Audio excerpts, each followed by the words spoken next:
ॐ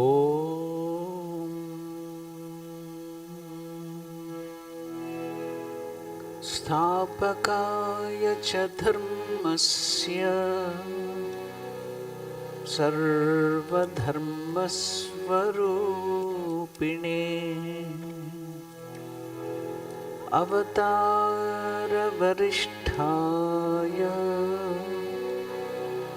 रामकृष्णाय ते नमः।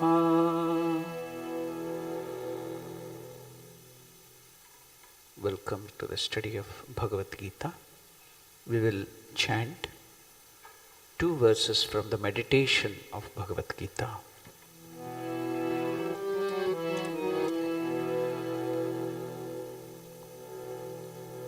Om Parthaya Pratibodhitam Bhagavata Narayanena Swayam Vyasena Grathitam Puranamunina Madhye Mahabharatam Advaitam Ratavarshinim Bhagavatim Ashtadashadhyayinim Amba Tvam Anusandadhami Bhagavad Gita Bhavadveshinim Vasudeva Sutam Devam Kamsachanuramardhanam Devaki Paramanandam Krishnam Vande Jagadgurum.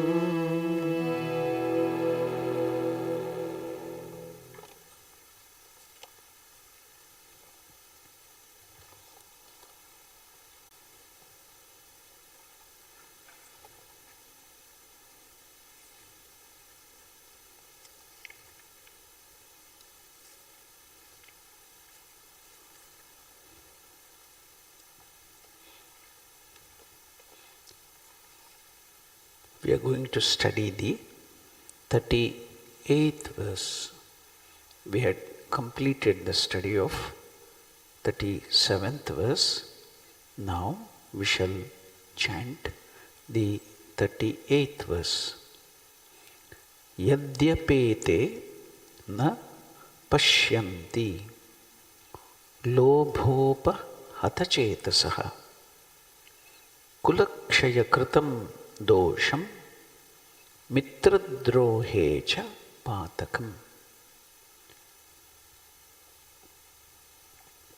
Now we shall chant this verse, that is the 38th verse.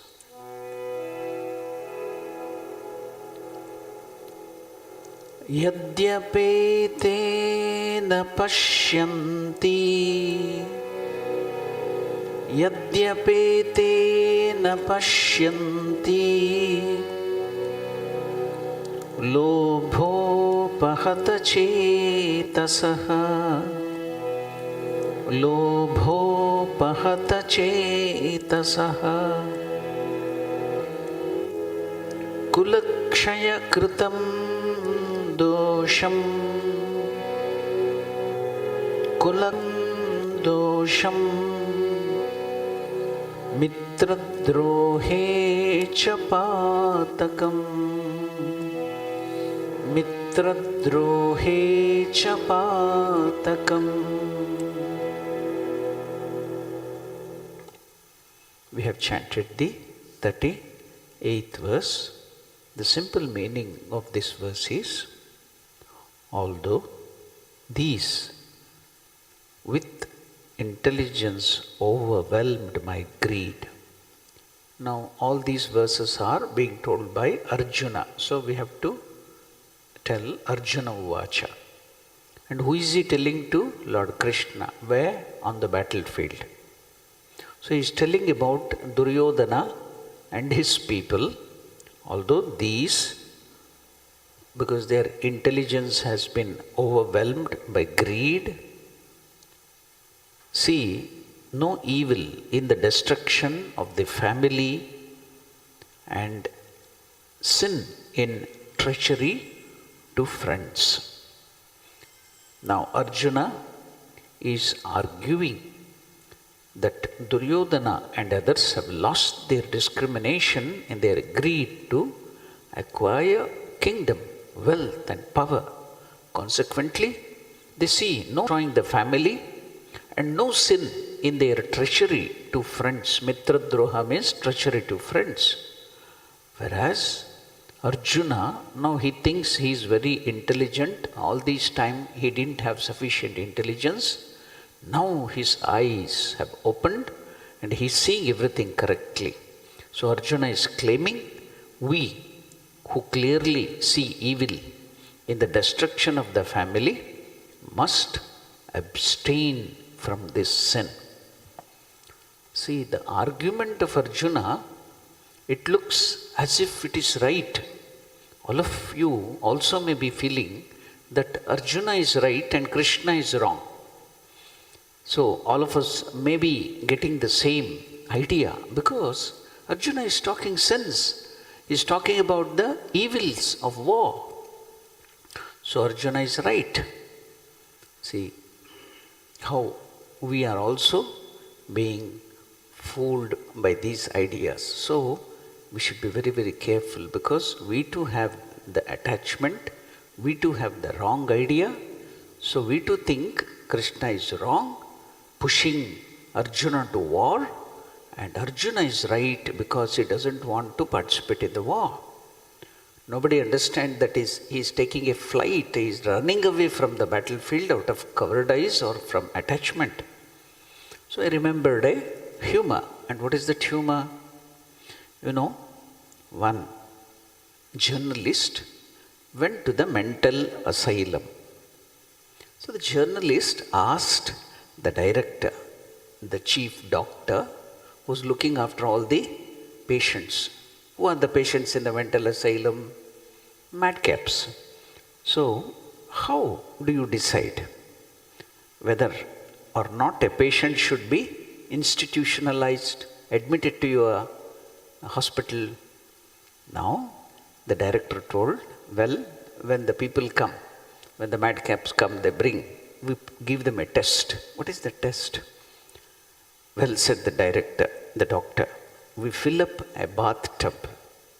Then we offer a teaspoon, the journalist, as if he's a very great, intelligent person like Arjuna, told, oh, it's very easy. What will I do? I understand.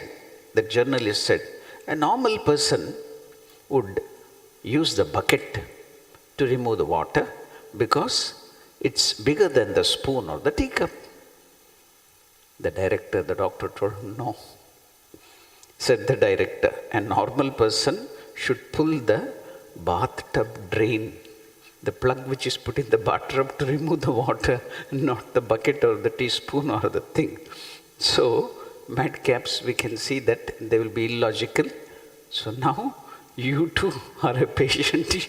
So come, do you want a ward which has a window facing the tree, or which ward do you want to get admitted?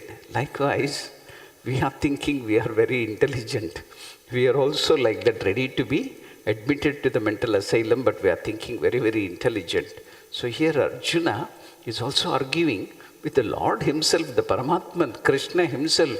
And he's telling, see, these fellows, Duryodhana and other people, they don't have intelligence. At least we have some. Be careful when we have all these weaknesses, we will start arguing, and the argument we put will be so nice that anybody will be confused. See, all of us are confused and telling, why is Krishna of all the people pushing Arjuna to the war? So now, with their intellect overpowered by greed, this Duryodhana and his friends do not see the evil caused by the destruction of families. And because the families will be destroyed, sin will accrue. And the sin in harming friends, Arjuna is totally confused. We are able to understand Arjuna's confusion. But the irony is Arjuna himself thinks that he has got a clear vision. Now, he is reviewing what we are to the battle. Really, he had a clear vision before coming to the battle, because he saw that they were unrighteous, they were troubling the people, they were doing all the sinful activities, so they have to be punished. That is the work of a military general, to punish the wrong people. His idea was clear. Now he is telling, then we had all the bad ideas, now our ideas are becoming clear. Now he has slipped from right vision to confusion. But Arjuna feels, until now I was confused, and now coming to the middle of the battlefield, only now my eyes have opened. I have got a clearer understanding that this thing is wrong, to kill other people. Now this is the universal problem. Whole world is confused. Only we are right. We are the only right person. The whole world is confused. When the mind is deluded or confused, it is so powerful that it begins to cloud our intellect. Not only begins to cloud the intellects, instead of fighting the mind which is thinking wrongly, the emotional mind, what will the intellect do? It will also join the wrong thinking of the mind. We all know the theory. If you cannot fight a person, join that person. Just like the politicians, when they are going to lose the battle, what will they do? They will join the other party which is going to win. Now, another example can be given. If you cannot fight a person, join a person. Like a smoker or an alcoholic will argue. If you do not smoke cigarette, or if you don't take alcohol, how will the alcohol company or the cigarette company survive? So many people are depending upon that company. We have to take care of them, isn't it? See, because in some of the states, drunkards during that COVID were arguing, because of us, the government is running now. Why? Because we take so much of alcohol, we pay taxes, and based on the tax, the government is, so we are so great. So we can put forth so many wonderful argument. Intellect is clouded instead of using that in the right direction. Now we have to support all the people, the state people, by buying cigarettes or alcohol. You will find the intellect will justify all the bad habits, justify drinking and smoking. Intellect will justify all the papakaryas, karma, because the addiction has become too powerful to conquer. So when there is too much of attachment to people and things, then like Arjuna, we too will start behaving and thinking wrongly. So therefore, Arjuna begins to say that we have got a clearer vision now. Duryodhana and his friends are confused. Therefore, he says, because of their confusion, they have to come to this battlefield, and since our thinking is very clear, let us drop the war. After all, for a fight, there should be two parties. If you have a clap, if you want to have a clap, then you should have two hands joined together. So if one hand goes away, there will be no clapping. So likewise, two parties should be there. If we run away, then there will be no war. Then we can save the people. So that was his argument now. Let us drop the war. After all, two hands are required to make a noise, and even if they are ready, if we withdraw, the war will not take place. And therefore, Arjuna is so happy now. At least now I have got a good intellect and a clearer vision. Now I have got a clear vision. Therefore he says, Etena Pashyanti. See, these Kauravas can't see it at all. He is blaming the Kauravas and the people. Now, Krishna is listening silently. He is not talking, just smiling within, seeing the confusion of Arjuna, and he is bringing out such wonderful arguments. So just Krishna is keeping quiet, watching him. No talk, nothing. He's standing or he's sitting there on the chariot and laughing, smiling. See, Krishna has to pretend as though he's so emotional, and his thoughts and words are flooding from him, and Arjuna does not want to listen anything. Therefore, see, he is not giving any space for Krishna to talk. He is constantly arguing. See, I have seen some people, they will not allow other persons to talk at all. They will even not take time to breathe. Because if they give a little gap to breathe, the other person will talk. So they don't want that fellow to talk. They'll be talking and talking and talking, and they will not give any gap. Likewise, Arjuna, he doesn't want now Krishna to advise. He's going on advising Krishna himself now. So, and giving wonderful arguments. So Krishna cannot even speak. So he has to remain silent, smiling at him. Therefore he says, Napashyanti Duryodhanaha. Arjuna must be including even Krishna. You too, Krishna might be not, you can't see the clearer vision. I am seeing. So you might have included in that. See, these people are not having clear vision. You might have included Krishna also. You also do not see properly. Now, he explains to Krishna, who knows every Dharma Shastra and everything, about the evil effects of war. What are the evils involved? Kulakshaya kritam dosham, evil consequences of destruction of many families.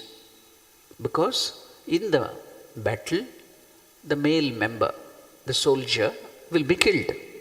So if the male in the family is destroyed, especially when they have a family background or the society which believes in the family values, the male is the head of the family.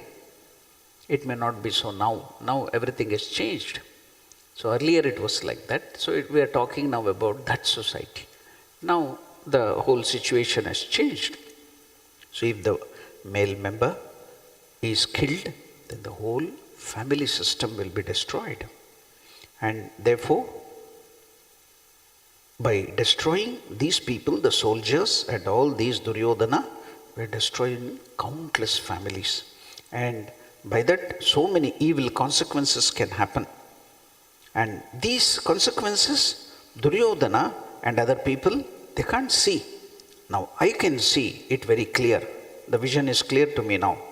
Not only that is evil, there is another evil involved, tells Arjuna. And what is that? Mitradroha, deception to friends. Who are all the people carried there in the battle? They are all my friends. If we kill them, it is as good as deceiving my own friends. Okay, if you kill the enemy, it's okay, they are all my friends, kith and kin. So I will get another sin, mitradroha echapatakam.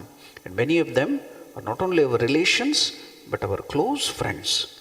And what is the job of a friend? To assist a friend, to help a friend. What is the English saying? A friend in need is a friend indeed. But here we are killing them. Instead of protecting a friend, we are destroying. And this is Mahapapa, a great sin. Therefore, mitradrohe patakam. Generally, harming any person is papa. Harming a friend who has trusted me in gratitude, and that is a greater sin. And that, see, I can see it. My vision is clear. Oh Krishna, can't you see it? And Duryodhana can't see it, you see. He has come to war. Thank God. Before we started the battle, at least, we now got the right intellect. Let us go back. So Arjuna decides to go away from the battlefield. And then what happened? He still continues. We will go to chant the next verse. Arjuna is still. Katham na gneyam asmabhihi papad asman nivartitum kulakshaya kritam dosham prapashyadbhir Janardana. Krishna is called here as Janardana by another name. Katham nagneyam asmabihi. Although these with intelligence now, he is telling, Katham, how? Asmabihi, by us, papat, from sin, asmat, from this, nivartitum, to turn away, kulakshay kritam, in the destruction of family, dosham, evil, prapashyat bihi, by clearly seeing, Janardana, O Krishna. So now, Arjuna is telling, although these with intelligence overwhelmed by greed, O Janardana, why should not we who clearly see evil in the destruction of the family learn to turn away from this sin? So he is questioning Krishna himself, telling that, okay, they can't understand. The Duryodhana and the other people, they are bad. But why can't we turn away from war? Vyasacharya, here, he is the one who has written down all the Mahabharata. In the Mahabharata, we have this Bhagavad Gita. So, Vyasacharya, the way he has composed these things in Sanskrit in the verse form, is showing how Arjuna is going through intense attachment on the battlefield. When we are in this transmigrational existence, the samsara, it expresses in the form of threefold problems we have discussed in the introduction. Ragaha, attachment. Secondly, shokaha, sorrow. And finally, mohaha, confusion, delusion, conflict. Of these, attachment was shown before. What was that? In the Bhagavad Gita verse earlier we have seen, Kripaya paraya vishidan idam abravit. Arjuna experienced intense attachment towards his own kith and kin, his guru, his grandfather, his great other relatives. When he thought of the possible loss of these people, of course, he had the attachment already, but it was suppressed. Now, when he came there and thought of killing all of them, that attachment came out. Many times you will be seeing, people will be telling, this person was very good earlier, now he has become bad. How is that? No. He had all that thing in him. It was suppressed, that's all. Now because of some circumstances, all that evil has come out. What happened to him? Earlier he was all right. Now everything is changed. He got some money and he has changed completely. People tell, no. Likewise Arjuna also, the attachment was earlier there. But now on the battlefield, that thing, seeing the loss of his own kith and kin, his relatives, now that intense hidden attachment surfaced. Once that attachment overpowers him, then he suffers from immediate consequence, that is deep sorrow. And sorrow is directly proportional to the intensity of your attachment. And since the attachment was intense, the consequence grief was also intense, and it was so intense that it started expressing in the physical body also. So his whole body was burning, head was reeling, hands were failing, and all that you see Arjuna himself told on the battlefield to Krishna, which we saw earlier. Now, in these verses, Vyasacharya shows how the attachment to things and people and consequent result, shoka, that is sorrow, that is grief, leading to the conflict of confusion. Now, why has Vyasacharya brought in this chapter? Because there is no teaching of Krishna at all. Why has he brought all these things? So that we can analyze our mind, where we are. We can find out what is our position, where do we stand in spiritual life or any part of the life. So that by the mistakes of Arjuna, we can understand what our mistakes are.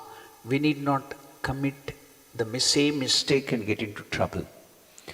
Now, when we see the mistake of others, it should not be to find the fault in others and then show off that I'm great. That is not the idea. But the mistakes are to be seen only to not commit the same mistake in your life and get into problem.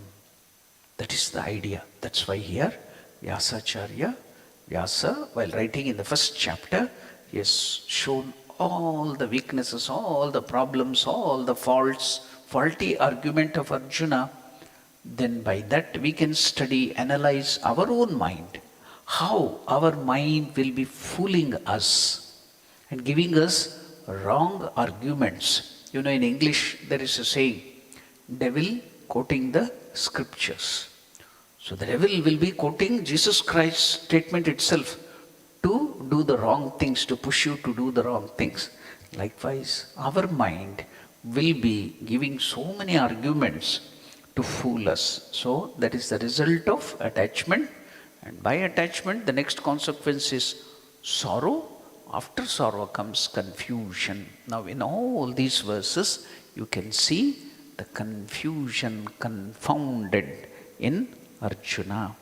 Vyasacharya is showing confusion between what is right, what is wrong, what is dharma, what is adharma. And when there is such a confusion between righteousness and unrighteousness, whenever the dharma will start appearing as though it is adharma, and whatever is adharma will be appearing as dharma, we know that in the battlefield, Arjuna's duty as a warrior was to protect the weak by fighting the evil people. Now, instead of seeing the evil in those bad people, he is now seeing his relation and his friends and the other things. So he has forgotten his duty. Now, whatever the yuddha, the war, what is it called? Dharma yuddha. It was called righteous war. Why? It was done to put down unrighteousness, people who are creating unrighteousness in the society, creating strife in the... When they would not agree, the evil people wanted to continue their evil deeds. As a last resort, this decision was taken. So now that was a dharma yuddha, a righteous war. But Arjuna sees very same dharma yuddha as adharma, as unrighteousness. This is conflict number one. Secondly, a kshatriya, a warrior or a policeman should never run away from the battlefield. Running away from the battlefield is shirking your duty. So you may not be in the battlefield, you may not be the warrior, but you have some duties in your life. So if you run away from committing or doing your duties, it is as good as like failing like Arjuna. So this is a teaching. Now you may very happily think, so I am not a warrior, this doesn't apply to me. No. Any duty, if you try to shirk away or run away from the problems of life, when you get difficulties in life, in your family, then if you run away, then that is the same mistake you are committing like Arjuna. So everything you can compare yourself wherever you are. It will, this running away from your duty comes under omission of duty. There are two types of thing, omission and commission. The sin of omission. If you do something wrong, then that is called the sin of commission. You have done something, so you have got a sin. Suppose you were supposed to do some duty, then you are running away from it. That is called the sin of omission. That is called pratyavaya dosha in Sanskrit. In our Dharma Shastra, it's called pratyavaya dosha, the sin of omission. So now, first thing is, he has understood righteousness as unrighteousness, confused, and unrighteousness as righteousness. Second great blunder he is doing is running away from the battlefield, shirking the duty. that will lead to the sin of omission according to Dharma Shastra. Omission of duty will produce a special sin called pratyavaya. And therefore, running away is papakarma, sinful activity. Therefore, dharma yuddha, he is seeing as adharma. And therefore, he is trying to do palayanam. Palayanam means running away. Now, he sees that running away, taking flight, as punya, as good deed. See the confusion now. Running away from his committing the duty, he is thinking that is good thing he is going to do. Instead of protecting the good people as a warrior, in the battlefield, when the country your country, your society has been attacked by enemies. Now the policemen and the generals there, instead of protecting you, going forward and facing those criminals and terrorists, if they tell, oh, those men are from our own country, they were our neighbors, so how can I kill them? And if they run away, it is as good as that. Instead of protecting, so they are running away. So that is also sinful. So see, is confusion, that is called moha. Thus the confusion is complete, and the problem is once the mind, which is so much attached and confused, begins to overpower a person, that it stifles the intellect also.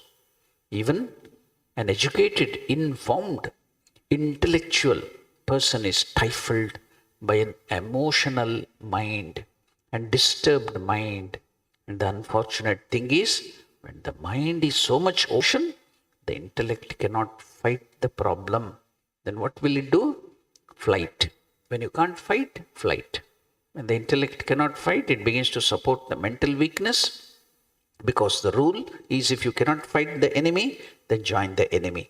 The rule of political election, you can see, if you cannot fight the enemy, join the enemy unscrupulously. Similarly, when the mind has got certain addictions and weaknesses, if that addiction and weaknesses is if that addiction and weakness is feeble, the intellect can fight it, and that it can overpower it.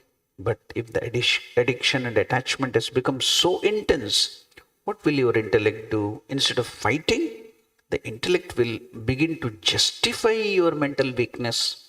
And if it is informed in scriptures, such an intellect, if suppose that person has read some books, then he will start quoting from Bhagavad Gita for almost every one of our weaknesses. Suppose somebody was indulging in some bad habits, let us see. He will quote from Bhajagovindam, written by Shankaracharya. What is that? Now, in that, Shankaracharya tells, whether you enjoy this life or you are doing yoga, that is not important. The important thing is you have to keep your mind in God. So whether I'm smoking or drinking or taking drugs, that is unimportant. If I keep my mind in God, that is more than enough. So you will then quote Bhajagovindam. See, Shankaracharya himself has told, Bhogenava, Yogenava. But whatever way, you keep your mind in God. See, Shankaracharya himself told. So I will continue my bad habits.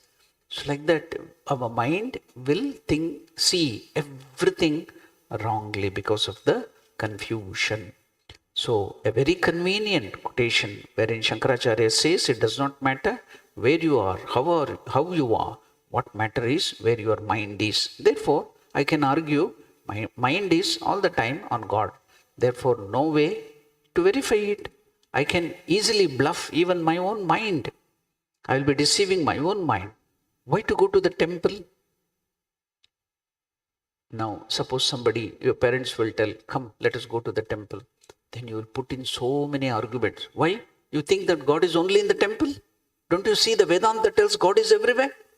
When God is everywhere, why should we go to the temple? So you'll start arguing. Wonderful arguments will put. You can see all of us will be doing like that. So we will put wonderful Vedantic arguments to tell why not to go to temple.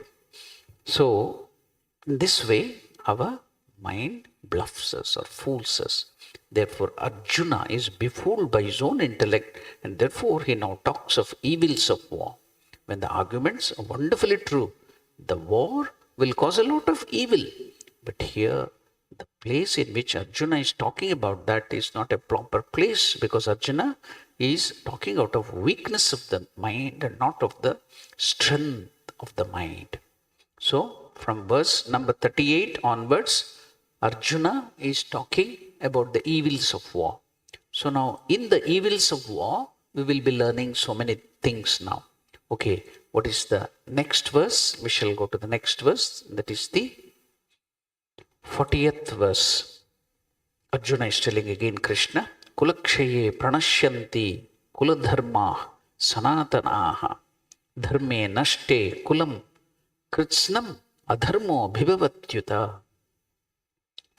Now in this 40th verse again, our great Arjuna is putting forth so many arguments to tell whatever decision he has taken is right. Kulakshaye pranashyanti kuladharma sanatanaha dharme nashte kulam krishnam adharmo bhibhavatyuta. Now, the destruction, when the soldiers and other people are killed in the battle, then the family will lose that person and the family values will be destroyed. In the destruction of a family, having lost spirituality, impiety indeed becomes the entire in the family.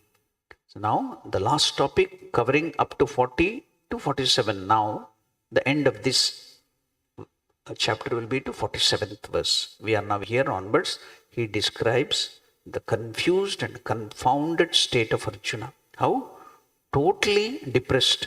He casts away his bow and arrow and collapses on the battlefield. Now we shall study this 40th verse. What is the argument? Arguing with Krishna, and we can learn so many good things too out of the mistake and argument of Arjuna. Kulakshaya dosham.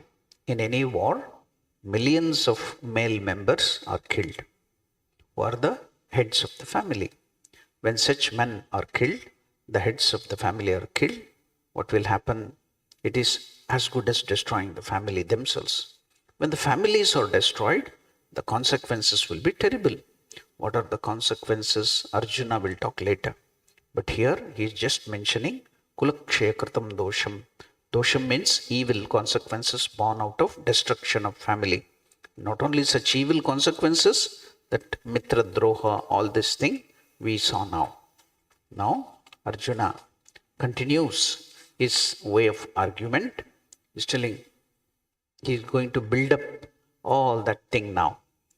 This will go on. All are very interesting verses up to 46. He talks about the evil consequences of war, the evil consequences of destruction of family, which is called Kulakshaya. Kulam means family. Kshaya means destruction. Still, why can't we decide to withdraw from the sinful action, seeing the evil caused by the destruction of the families, O Krishna? So Janardana, he is calling Krishna as Janardana. So here, Papa means, Arjuna means this Yuddham, which involves Kulakshayam, the destruction of the family.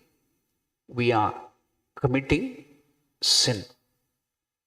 Withdrawing from such a sinful action, why can't we think of, even though they can't think it, those Duryodhana and other people can't think about it, we will do it. Why should we have a false ego? If the other people are going to criticize us, it is not a problem. Let the world say anything, let us withdraw from this war. Hey Janardana, he is pleading Krishna, because Krishna is the charioteer, he is the driver, he is the one who he is pleading Krishna. Krishna, we shall go back. Therefore, Krishna has to drive the chariot away. Therefore, he is asking for Krishna's support. Whereas Krishna is sitting like an image, watching him, just watching him. If Krishna has to reject, he will have to give the arguments against his arguments.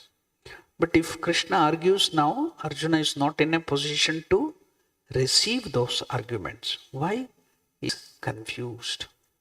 Unless the other person is in a receptive mode, there is no use of talking. Talking or advising a non-receptive person is called Vanarodhanam.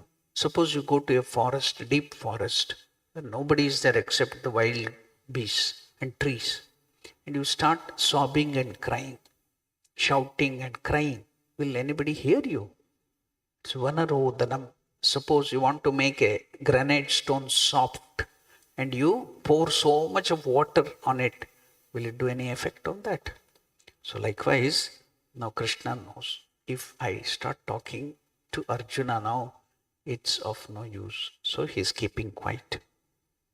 In fact, half of the time in your families, you're talking to people who are not at all interested in listening, like talking to a wall. And therefore, Krishna is very, very intelligent. Even though he has to say a lot of things, he does not say anything. Because Arjuna is not open. Not only that, he is not open, he wants to advise a lot to Krishna himself. Therefore, Krishna is listening. See now, we many times when our elders, when our parents, when the known people are telling something, we put a mental barrier of ego. We don't receive it at all. Likewise, Krishna knows whatever he talks now is of no use. So he's just keeping quiet. In this 40th verse, Arjuna is still telling, when the families are destroyed, the long-standing family traditions will perish.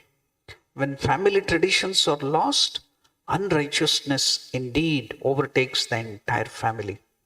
Here Arjuna further explains the consequences of family destruction.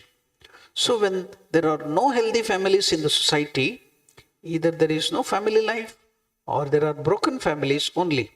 What will be the consequence in the society? Here Arjuna wants to say that without family life, dharma can never grow, religion can never grow, culture can never grow, and spirituality is never possible. Therefore, whether it is dharma, whether it is culture, whether it is religion, whether it is spirituality, all things can grow only in a society where there is stable, surviving, long-standing families. In fact, we never understood the importance of family. Because in India, especially, family life is very, very strong. When you stay in India, long back when there was no Western influence, the family life was very, very strong. I've read in some history of South African people too, when they came here, the Britishers and the Dutch who were ruling the apartheid regime, they saw the Indian family value was very strong. So what did they do to convert them or to make them their slaves? They wanted to break these family values. What was the first thing they did was they used to move them to such a place where they will build a very small house where only 2 or 1 people can stay. And they will take away the old and the aged, the grandfather, grandmother, and this thing to some other place. They will separate the wife, they will separate the children.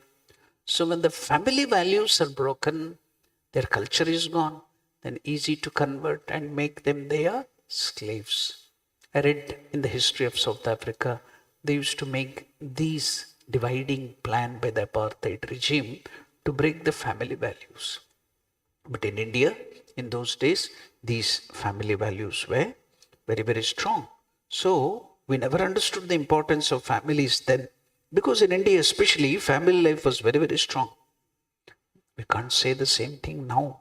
Because the influence of the West, where each for himself, selfish life has overtaken. No sacrifice, no love. It is based on legal system, divorce. See, in when I joined as a brahmacharin, that was in 1988.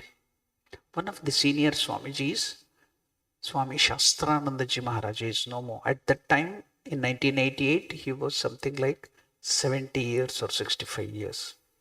He told me a humor about the family life in America. He was in USA for some times. So he told, see, and we were all laughing at that. But now nobody will laugh at it. At that time, we were laughing. What was that? That Swamiji told, see, There was a joke in USA. Two parents were telling, the wife was telling the husband, my dear husband, see, my child and no, my children and your children are playing with our children.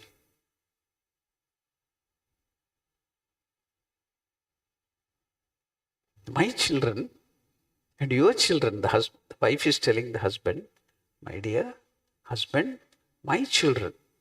That means she is divorced and children from other husband. And that person is also divorced and he has so many children.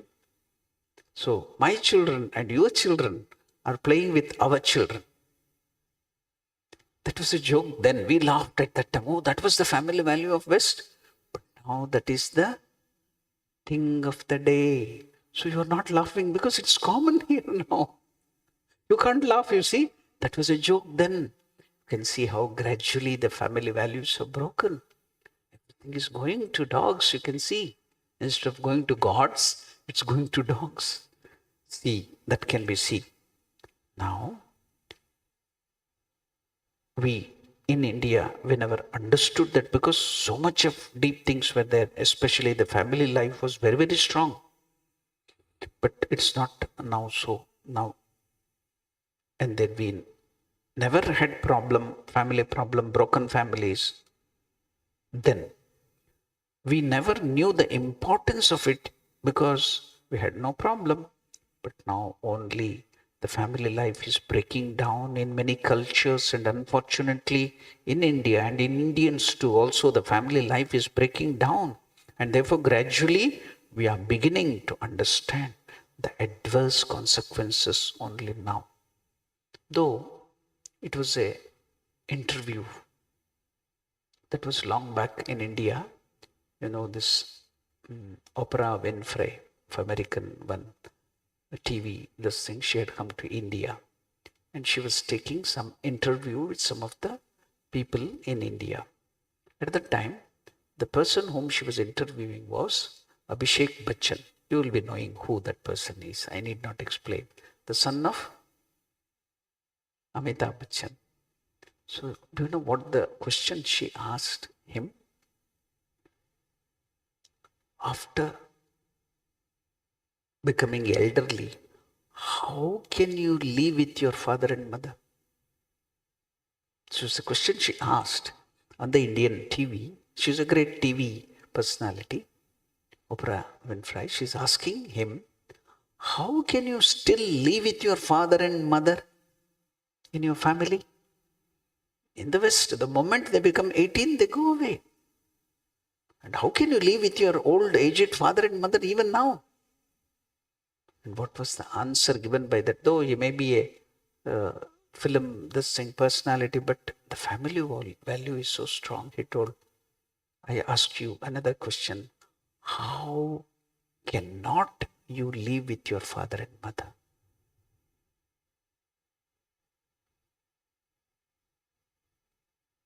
Why can't you live with your father and mother? That was the question asked. She was taken aback.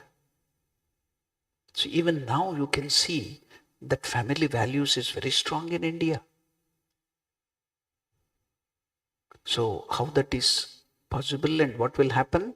Then when the family values are strong, culture will be given to the children and the children will be very healthy all the ways. Not only physically, mentally, psychologically, emotionally, spiritually, because that comes down from the family. Now, a lot of research is going on, analyzing a lot of sociological problems, youth problems, crimes, drugs, and all those things. What is the analysis? They have analyzed after much analysis and research, and even statistical things can prove that. And what is that? What is the analysis? The analysis after much research in the Western country, in USA, in the Europe is, after the study, they have come to recognize 90% of the problem in the youth is only because they do not have a stable family background. And therefore, our scriptures have given a lot of importance to healthy family life. If, suppose take an example, an industry should grow very well. You know that it requires an ideal infrastructure where different departments are functioning in harmony. And when there is understanding, when people are working as a team, only such a wonderful infrastructure you can see material growth or a good industry is possible. Similarly, if a nation, if a society has to progress and grow, we know now especially, we have learned the hard lesson how a stable family is very, very required. See, when the government, you can see the politicians, because they are corrupt, they will take the help of other corrupt people and fighting each other, they forget the nation, the country people. Likewise, if the family values are broken, when the father and mother are quarreling each other, and the children look at it, what will happen to their growth? What will be the impact on their mind? The family values. So that also for the dharmic growth, for the cultural growth, for anything, a stable family is required. And such values and culture alone can come through the Kula Dharma, by the family values. So Arjuna says, without a stable family, Kula Dharma will perish. And therefore he says, Kulakshaye pranashyanti. So when the families are destroyed, dharma, righteousness, Kula Dharma, cultural values, ethics, ethical values, religious values, spiritual values which have been coming down from the time immemorial, everything will get destroyed. All of them are destroyed. Dharme naste, when the dharma is destroyed, and consequently when the family life is destroyed, consequently everything is destroyed. Immediate thing will be adharma. Now the word here Arjuna is using is abhi bhavati adharmaha. That means a life in which importance is given only to money and pleasure, desire, nothing else. Now you can see that in the family. Father interested in making money, mother interested only in making money. What about the children? I've seen in Johannesburg, even here, what will the mothers do? They will bring the children, young children. They have a lot of things to do. They will have their computers and sitting and work from home. What will the children do? They will give an iPad or some games to small children. What will the values be inculcated in those children? I've seen myself when I was traveling from Delhi to Bangalore in the plane. In my next seat, the child is craving for mother's attention. It is having a mobile. A movie has been put for the child to watch, and the mother is watching some other movie. Now the child is craving for mother's attention and love. The mother is pushing the child, go watch the TV. She doesn't have time to show that love and affection to the child. So I felt so much pain in my heart. Then I could know the value of our mothers, how they took care of us. And the child was crying. And what will be the upcoming, what will be the impact on the child? So we should be very, very careful about family values. And so Arjuna is telling Krishna, because of the prevalence of unrighteousness, the women of the family become corrupt, O Krishna. When women become corrupt, the intermixture of the society will take place. Why do we say stable family is important for cultural growth? Why do we say that? We see stable family is important because a cultural personality has to be formed in a human being in a very early life. A healthy personality has to be formed in a very early life. Just as a healthy body has to be formed in very early life. Suppose a child has malnutrition, Proper nutrition will not be there within the first 5 to 10 years. After 10 or 15 years, if you give the best nutrition to, it is of no use. It's not going to have great use, because within the first 10 years, already a physical personality is formed. In the same way, if a healthy physiological personality has to be formed, it has to be formed in a very early life. And healthy psychology is possible, healthy emotions are possible only when a child grows in a healthy family, a stable family. A lot of study has been done into that, especially in the West. They've studied a lot about the development of mind and the importance of family, especially a stable family. When a child is growing, it does not have the capacity to discriminate and to judge what importance it has to be given to the culture and spirituality. What is important, what is unimportant, what is valuable and what is not valuable. The child cannot discriminate. Since the child cannot discriminate and develop proper values, the child is always going to look to the parents and imitate the parents. When I was staying with Revered Harshanandaji Maharaj in Bangalore, I saw parents came. The child, small child, was there. Then the mother is commanding the child. See, big Swamiji is sitting there. Do pranams. The child refused. No, I'm not going to do pranam. They forced, scolded him.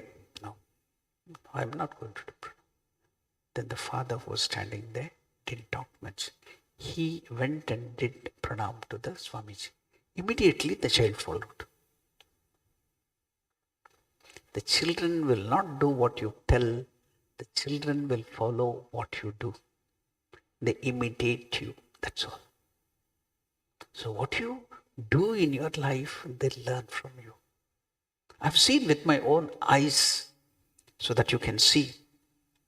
Now, the West is doing a lot of research. When the child is growing, they can't discriminate. They don't have that capacity.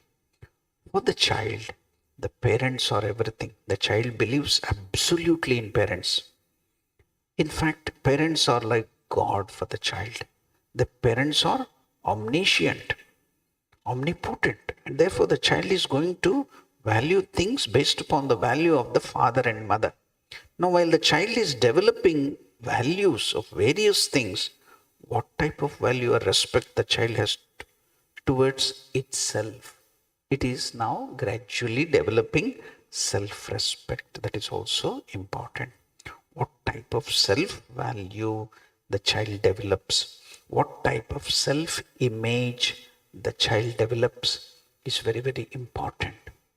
What type of self-worth the child develops, that is also very important. Now, the child does not have any idea about itself, whether it is a useful child or whether it is a wonderful child, whether it is respectable or whether it is a rejected child. The child does not have any opinion. The child is going to develop a self-opinion based on what? Can you tell? The child is going to develop self-opinion based on the parents' opinion about the child.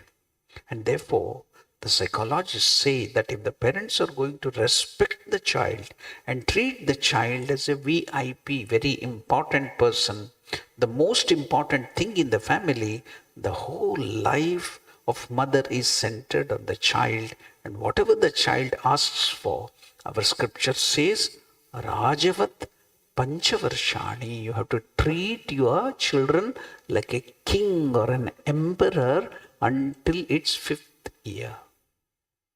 I'll give you an example. The child of 6 or 7, it's asking his mother, oh mother, you have kept all your jewels in the locker and you have the key personally with you. Don't you give that key to the workers, the maid, let them look after it? Oh no, my dear child, the jewels are valuable, the necklace, the diamond and the gold. Who is it, mother?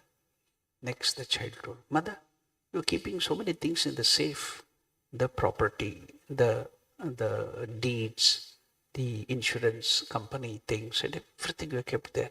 We don't to give it to the clerk or somebody. No. We have to personally handle it. They're very valuable. So many other things. The child went on asking. Finally, mother was telling, no, they are valuable. We can't give it to the workers. Then finally the child told, Mother, then why do you give me to the maid to look after? Am I not valuable? Am I less valuable than the jewels, the gold, the necklace, or your property? Why have you given me to the maid to look after? Am I not valuable to you? The mother had only tears, no answer. Can anybody answer? So now, until 5, the child has to be taken care as a Rajavat, like a emperor, like a child. Then his self-worth will grow. The child is going to develop a self-opinion based on parents' opinion of the child, and therefore we have to respect the child, treat the child as very, very important person in the family. Now, and once the self-opinion is formed, within 5 years, it can never be raised, and suppose the parents are not going to treat it with great importance, at the beck and call of the child, every family members in India we have seen, every family members would run and help the child. It may be mama, kaka, kaki, it was a joint family. Grandfather, grandmother, everybody would take care of the child. It's read one cartoon of Lakshman. And what was that? The child is crying. And all father, mother, grandfather, grandparents, uncle, everybody is trying to please that. And what was the caption? The caption of that cartoon was, who is the head of the family? All are trying to please this child. Who is the head of the family? So, the child was given so much of care. And when did the training for the child start in our Hinduism? Do you know that? Now the present research has been done and they've got that research. When the training for the child start, do you know that? In the womb of the mother. There is life in the womb of the mother. Our scriptures were telling that, and the mothers, when they carry the child, they used to take so much of care, because any thought of the mother will impact the child.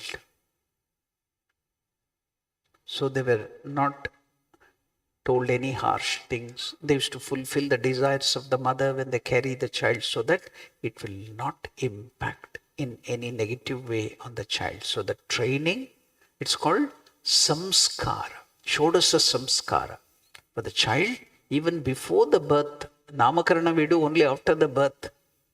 But the samskaras start when it is in the womb of the mother. That is Hinduism. They found out. And now the Western countries are opening their eyes for all these things. Simanta, there is a thing our Indian mothers will know. All the family members will come together when the mother is carrying, and she will be made important. Why? Because the happy mood of the mother will impact on the child, and the child will think that it is an important person. It has impact. Have you not seen how Narada Maharshi initiated in the Mantra Diksha to Prahlada? When did he do it? In the womb of the mother. Have you not heard of the great child devotee? You have seen the children after growing up 5 years or 6 years becoming great devotees of Narayana. Have you heard of Parikshit, the son of Abhimanyu, the grandson of Arjuna? It is told, when Parikshit was in the womb of his mother Uttara, Ashwathama wanted to kill all the Pandavas, even to the vestige, last vestige. So he used Brahmastra to kill all the Pandavas. He had killed all the 5 children of Draupadi. Now, the only thing remaining of the Pandavas was in the womb of Uttara. So he directed that Brahmastra to the womb of Uttara to destroy that child. Now, here Vyasacharya is describing the inner womb where Parikshit, what was he doing? Parikshit was, as a child, he is a child in the womb of the mother, he was meditating on Narayana. He was having the vision of Narayana in the womb of the mother, and he was meditating on Narayana in the womb. Then Parikshit himself tells, he saw in the womb some smoky things coming and suffocating him. What was that? The effect of the Brahmastra. Then he tells, one discus came in and it removed all that chakra, the discus. What was that? Krishna sent his Sudarshana chakra to neutralize the Brahmastra. And I could see that all that smoke and suffocation went away. Then because of that Brahmastra, he became a premature child and he came out of the womb of the mother. Then what did he do? The baby, as soon as it came out, it started searching. What was it searching? It was testing. It was examining. What? I was seeing Narayana, Lord Vishnu, in meditation. And as soon as it came out, it couldn't see the Lord. So it was searching for Narayana. Can you imagine a greater devotee? A child devotee than this person? As soon as he's born, he is searching for the Lord. Where is my Narayana? Where is my Narayana? That small baby, as soon as it is born, it is searching and crying. So that's why he was named Parikshit. What is the meaning of Parikshit? Pariksha means examination. Pariksha means test. So since this baby started testing, where is my Lord Narayana? As soon as came out of the womb, it got the name Parikshit. And he was crying and searching. Then he saw Lord Krishna standing there. Then he came to know that is my Narayana and stopped crying. It's all there in Bhagavad. So the training of the child starts in the womb of the mother. Our Indians, our Rishis, our Munis knew it. And they were doing it. And we called it blind belief. We called it uneducated, unscientific. And now they are proving it with every research of the science and going back to those things. But you have it in your own house in the form of your scriptures and religion, and you have given up. The training starts then. I think time is up. I will just telling one incident which I heard. I will stop my conversation. What was that? Some lady in USA, I heard it from one of the senior Swamijis. She was in her 45th year. She was in the family, had a husband, good family, children, everything. Everything was good. In her 45th year, suddenly she started developing some problems. Disease-like thing. She was unhappy, she was in trouble. Now she went to the doctor. So they did all the tests. Clinically, no problem at all. But she can't come out of the problem. So she was taken to the psychiatrist and the psychologist. Now, they tested and tested, they couldn't find. Finally, because it was persisting, the disease was persisting, she was in trouble. So the psychiatrist took to the hypnotist. So she was put to hypnotic spell to find out if something has happened in her earlier life. So in that hypnotic spell, was telling, now she was in her 45th year. He's giving the suggestions and command in the hypnotic spell, go to your 44th year. Did any problems happen? Was there any problem? No. Then go back. Went to the 43rd year, go back. Went to the 42nd, like that, go back, go back. Went to the childhood, no problem, nothing. So he was analyzing in that hypnotic spell if there is any problem which has happened during the childhood. Came to the 5th year, 4th year, 3rd year, go back.